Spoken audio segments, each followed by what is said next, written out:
Enfim, causas, assim. O que. Tô falando causas, não causas ainda, né? Não é as fofocas que a gente quer saber. Mas, assim, o advogado criminalista atua onde? Como? Essa até eu li o roteiro, mas eu não consegui chegar lá. Eu não tive acesso ao roteiro antes, então. A gente falou de algumas, né? O direito penal empresarial como um todo, e aí dentro já tem várias sub-áreas, né? Direito penal ambiental, crime tributário, tem uma parte de uma advocacia mais preventiva, voltada, por exemplo, para empresários que querem evitar ter um problema tributário.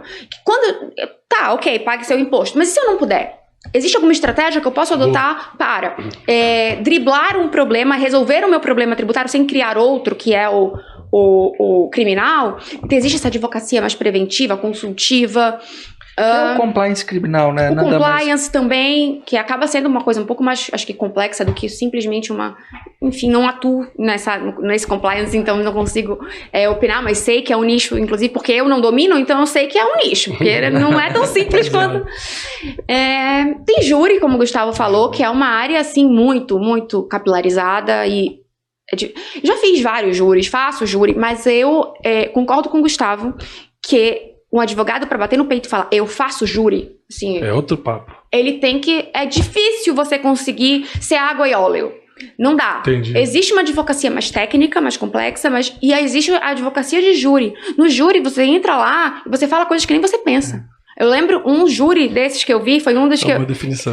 Eu lembro um advogado que a gente conhece, um advogado em comum, num júri de repercussão, falando já de causas. Já mudando de assunto. Eu tava de plateia. Eu queria ser a protagonista da história, mas eu não era.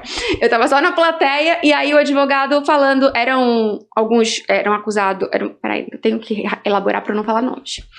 Era um júri que tava julgando um duplo homicídio, e aí eram um mandante e 2 executores, né? E um dos executores do duplo homicídio, ele era fichado por um monte de assalto. Um 5-7, assalto à mão armada, um monte.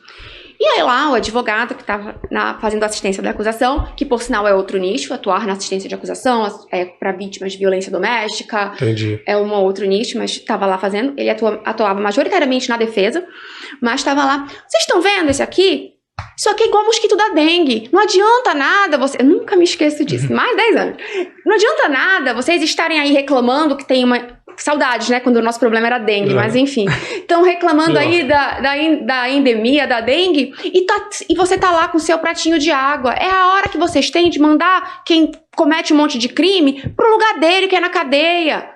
Ele não pensa isso. Eu tenho certeza que esse advogado... Não deixa decorado. Não, esse advogado não pensa isso. Ele não pensa isso, não é a realidade dele dizer isso pra ele tá dizendo contra ele mesmo. Entendeu? É o que convence no júri. É falar assim, você vai mandar esse cara aqui, não importa se ele matou ou não matou, que é o que está sendo discutido, o objeto da lide, né?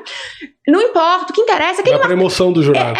Ele é assaltante, manda ele pra cadeia, de qualquer jeito. Um típico do que a gente chama de direito penal do autor. Não exato. Direito penal do fato. Então, assim, às vezes você fala que você não pensa. Sabe? Quem atua nessa área. Daí também a importância, né? Esse foi um caso excepcional, mas eu digo, no geral, de ter um pouco de coerência.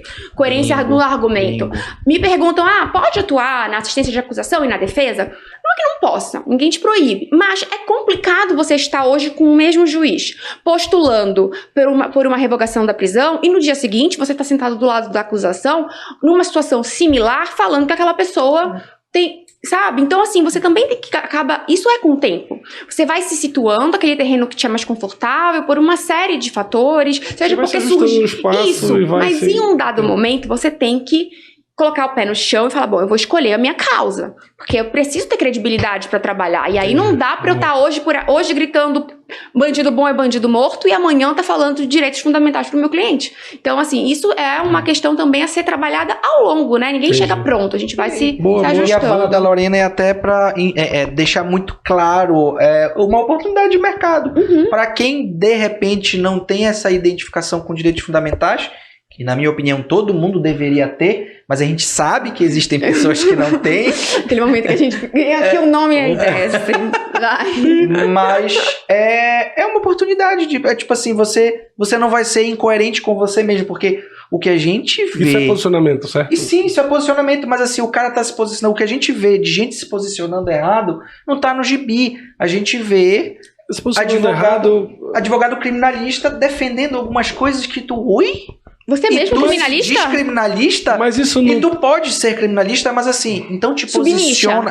Então te posiciona. Ah, tá, eu sou um Tá advogado falando da pessoa que criminalista. confunde as duas coisas. Tá. Eu sou um Isso é advogado incoerente. criminalista de assistente de acusação. E tem mercado Beleza. pra todo mundo.